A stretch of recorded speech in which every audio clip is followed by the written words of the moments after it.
نکلی ہوئی تھی اور اپنی بڑی بہن کا ہار ادھار لی ہوئی تھی کہ میں نبی علیہ السلام کے ساتھ سفر پر ہوں اور نبی علیہ السلام کے لیے زینت اختیار کرنا چاہتی ہوں، لہٰذا بڑی بہن سے انہوں نے ایک ہار ادھار لیا۔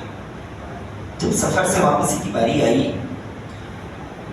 تو ایک جگہ عائشہ رضی اللہ تعالیٰ عنہ کا ہار گم ہو گیا، چونکہ ہار بڑی بہن کا تھا لہذا واپس دینا ضروری تھا۔ انہوں نے نبی علیہ السلام سے شکایت کی کہ اللہ کے نبی علیہ السلام میرا ہار گم ہو گیا ہے جو کہ میری بڑی بہن کا ادھار لیا ہوا تھا۔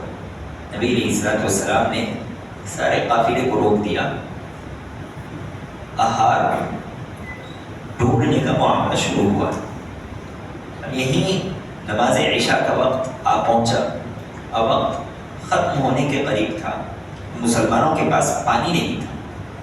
سارے لوگ ابو بکر صدیق رضی اللہ تعالیٰ کے پاس آ کر شکایت کرنے لگے کہ ابو بکر دیکھو تمہاری بیٹی کی وجہ سے اللہ کے نبی علیہ السلام نے قافلے کو روک دیا، ہمارے پاس پانی نہیں ہے، اور ممکن ہے کہ ہماری نماز عشاء فوت ہو جائے۔ ابو بکر رضی اللہ تعالیٰ سیدھے اپنی بیٹی کے پاس آئے، اما عائشہ رضی اللہ تعالیٰ عنہ بیٹھی ہوئی ہیں اور آپ کے پاؤں پر نبی علیہ السلام اپنا سر مبارک رکھ آرام کر رہے ہیں۔ ابو بکر رضی اللہ تعالیٰ عنہ غصے میں تھے، انہوں نے اما عائشہ رضی اللہ تعالیٰ عنہ کو چوکے لگانے شروع کیے اور مارا، تجھے کیا ضرورت تھی نبی علیہ السلام کو روکنے کی؟ اما عائشہ رضی اللہ تعالیٰ عنہ کہتی ہیں کہ میں صبر سے بیٹھی رہی تاکہ نبی علیہ السلام کی آنکھ کھل جائے۔ بہرکیف کچھ ہی وقت گزرا تھا کہ اللہ کے نبی علیہ السلام پر آیت تیمم اللہ نے نازل کر دی، اور جب آیت تیمم نازل ہو گئی تو سارے لوگ ابو بکر رضی اللہ تعالیٰ کے پاس آئے اور آ کر مبارکبادی دینے لگے اور کہنے لگے کہ ابو بکر یہ تمہارے گھر کی پہلی برکت نہیں ہے جو امت محمدیہ پر نازل ہوئی ہے۔ تو اس طرح اللہ سبحانہ و تعالیٰ نے تیمم کا جواز امت محمدیہ کو دیا۔ اما عائشہ رضی اللہ تعالیٰ نے کہتی ہے کہ جب ہم نے اونٹ اٹھایا تو ہمارا ہاتھ اسی اونٹ کے نیچے ہمیں پڑا ملا، تو یہ تیمم کا جواب اور اس کی ابتدا کا واقعہ ہے جو کہ اما عائشہ رضی اللہ تعالیٰ کے ساتھ پیش آیا۔ یہاں پر ایک بات دیکھیے، پھر ہم آگے بڑھتے ہیں کہ عام طور پر جو لوگ ہمارے متعلق رائے قائم کرتے رہتے ہیں ان کی رائے کی کچھ اتنی اہمیت نہیں ہوتی، وہ تو جو دکھتا ہے جذبات میں اور جلد بازی میں بولتے ہیں، ہم پر حکم لگا دیتے ہیں۔ اما عائشہ رضی اللہ تعالیٰ عنہ کے بارے میں کچھ ہی دیر پہلے سارے لوگ ابو بکر رضی اللہ تعالیٰ عنہ کے پاس شکایت کر رہے تھے، کچھ ہی دیر کے پاس وہی لوگ آ کر ابو بکر رضی اللہ تعالیٰ عنہ کو مبارکبادی دینے لگے اور اما عائشہ رضی اللہ تعالیٰ عنہ کی فضیلتیں بیان کر رہے تھے۔ تو تیمم کی شروعات جب آدمی کرنا چاہے تو اس کے لیے نیت اور بسم اللہ کہنا ضروری ہے، ویسے ہی جیسے وضو کے لیے آدمی کا نیت کرنا اور بسم اللہ کہنا ضروری ہے، اور بغیر نیت کے تو تیمم نہیں ہوگا، اس لیے کہ تیمم ایک عبادت ہے۔ تیمم کب کیا جائے؟ تیمم دو حالتوں میں کیا جا سکتا ہے، ایک پانی نہ ہو، دوسرا پانی کے استعمال کی قدرت نہ ہو۔ پانی نہ ہو بات سمجھ میں آ گئی، لیکن پانی کے استعمال کی قدرت نہ ہو، اس کی مختلف شکلیں ہو سکتی ہیں۔ یا تو آپ بیمار ہو، پانی استعمال کرنے کی وجہ سے آپ مزید بیمار ہو سکتے ہو، آپ کو نقصان ہو سکتا ہے، جیسا کہ اللہ نے کہا وَإِن كُنتُم مَرْضَىٰ، اگر تم بیمار ہو تیمم کر سکتے ہو۔ اسی طرح پانی کے استعمال کی قدرت نہ ہو، مثال کے طور پر آپ کھڑے ہو باولی کے سامنے اور پانی نیچے ہے، باولی سے پانی نکالنے کا کوئی ڈول یا دوسرا آلہ آپ کے پاس موجود نہیں ہے، آپ کے پاس استعمال کی قدرت نہیں ہے، تو پانی نہ ہو یا پانی کے استعمال کی قدرت نہ ہو، مریض ہے یا پانی باولی میں ہے آپ نکال نہیں سکتے، یا پھر پانی آپ کے پاس موجود تو ہے لیکن اتنا تھوڑا ہے کہ اگر آپ اسے استعمال کر لیں گے تو آپ پیاسے مر جائیں گے. جیسے آپ سفر پر ہو تو سفر میں اتنا پانی تو نہیں ہوتا کہ آدمی اسے وضو بنائے, نہائے, دھوئے اور پھر چلتے رہے. سفر میں آدمی اتنا پانی رکھتا ہے جو اس کی ضرورت پوری کر سکے, اس کی پیاس بجھا سکے. تو یہ پانی کے استعمال کی قدرت کا نہ ہونا ہے. اللہ سبحانہ و تعالیٰ نے کہا کہ وَإِن كُنتُم مَرْضَىٰ أَوْ عَلَىٰ سَفَرٍ, جب تم مریض ہو یا سفر پر ہو. سفر پر عام طور پر آدمی کے پاس پانی کے استعمال کی قدرت نہیں ہوتی یا عام طور پر اس کے پاس پانی بھی نہیں ہوتا. تو دو حالتیں ایسی ہیں جو تیمم کے جواز کی شکل نکالتی ہیں. ایک مریض کا ہونا, دوسرا پانی کے استعمال کی قدرت کا نہ ہونا. پانی کے استعمال کی قدرت کا نہ ہونا اس کی کئی شکلیں, جیسا کہ ہم نے بتایا. یا تو وہ آدمی مریض ہو سکتا ہے یا پانی وغیرہ نکالنے کی اس کے پاس قدرت نہیں ہو سکتی, یا پانی ہوتا بھی ہے تو اتنا کم ہوتا ہے کہ وہ اسے استعمال نہیں کر سکتا. اگر کرے گا تو دوسری پریشانیوں کا شکار ہو جائے گا. تو یہ دو کیفیتوں میں سے اگر کوئی ایک کیفیت بھی انسان کے پاس موجود ہو تو وہ تیمم کر سکتا ہے. اور اسی طرح جو بیماری اور مرض کی بات ہے, اس سلسلے میں تو سیدھے اللہ کے نبی علیہ السلام سے کئی روایتیں ہم تک پہنچتی ہے. جیسے کہ جابر بن عبداللہ رضی اللہ تعالیٰ عنہ سے روایت ہے, کہتے ہیں کہ ہم سفر پر نکلے ہوئے تھے کہ ایک شخص کے سر پر پتھر لگ گیا, اور پتھر لگنے کی وجہ سے ان کے سر میں گہرا زخم ہو گیا. اب پھر اچانک وہ محترم بھی ہو گئے, وہ ناپاک ہو گئے, اور نماز کا وقت آ پہنچا. انہوں نے صحابہ کرام رضوان اللہ تعالیٰ علیہ مجمعین سے آپس میں سوال کیا, هل تجدون لی رخصۃ فی التیمم, کیا میرے لیے تیمم کی کوئی رخصت ہے؟ دوسرے لوگوں نے جواب دیا کہ نہیں ہے, تمہیں غسل کرنا پڑے گا. فاغتسل فمات, انہوں نے غسل کیا اور ان کی وفات ہو گئی. سر کے زخم میں پانی لگا اور پانی سر میں اتر گیا اور وہ فوت ہو گئے. جب یہ بات اللہ کے نبی علیہ السلام کو پتہ چلی تو اللہ کے نبی علیہ السلام نے کہا قتلوہ قتلہم اللہ, جنہوں نے اسے قتل کیا اللہ سبحانہ و تعالی ان سب کو قتل کر دے. اور آپ علیہ السلام نے کہا انما شفاء لک, اس سوال اگر تمہیں معلوم نہیں ہے تو تمہیں سوال کر لینا چاہیے, تم آڑا تیڑا فتویٰ کیوں دیتے ہو؟ اس سے ایک انسان کی جان چلی گئی. نبی علیہ السلام نے کہا انما کان یکفیہ ان یتیمم, اس انسان کے لیے یہی کافی تھا کہ وہ تیمم کر لیتا. اور اس سلسلے میں جیسے عمرو بن عاص رضی اللہ تعالیٰ عنہ کی روایت ہے کہ وہ بھی ایک جنگ پر نکلے ہوئے تھے, وہ ناپاک ہو گئے تو انہوں نے تیمم کیا اور لوگوں کی امامت کروا دی. تو لوگوں نے اللہ کے نبی علیہ السلام کو شکایت کی کہ عمرو بن عاص رضی اللہ تعالیٰ عنہ کے بارے میں کہ ناپاک تھے اور انہوں نے غسل نہیں کیا اور صرف تیمم کے ذریعے ہمیں نماز پڑھا دی. اللہ کے نبی علیہ السلام نے ان سے سوال کیا کہ عمرو تم نے ایسا کیوں کیا؟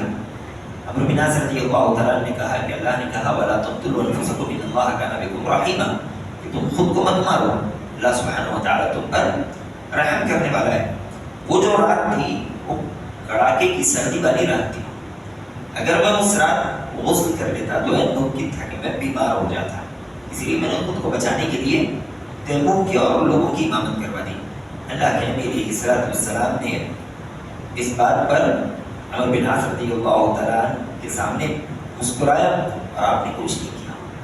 یعنی جہاں آدمی کے پاس پانی کے استعمال کی قدرت نہ ہو, جہاں وہ بیمار ہو, تو اس کے لیے گنجائش نکلتی ہے. تیمم کے دو ہی ارکان, ایک چہرہ اور ایک ہاتھ. اس سلسلے میں عمار بن یاسر رضی اللہ تعالیٰ عنہ کہتے ہیں کہ مجھے اللہ کے نبی علیہ السلام نے کسی کام سے بھیجا اور میں دوران سفر ناپاک ہو گیا. فلم اجد الماء, اور مجھے پانی بھی نہیں ملا, اور مجھے پتا تھا کہ تیمم کا حکم نازل ہو چکا ہے, لیکن مجھے اس کا طریقہ معلوم نہیں تھا. فتمرغت فی الصعید کما تمرغ الدابہ, کہتے ہیں کہ میں مٹی میں ویسے لوٹا جیسے جانور مٹی میں لوٹا کرتا ہے. ابھی میں نے اس کے بعد نماز پڑھ لی, اور جب واپس ہوا تو میں نے اللہ کے نبی علیہ السلام سے اپنا پورا واقعہ سنایا کہ اللہ کے نبی علیہ السلام میں سفر میں تھا, ناپاک ہو گیا تھا, مجھے تیمم کا طریقہ پتہ نہیں تھا, لہٰذا میں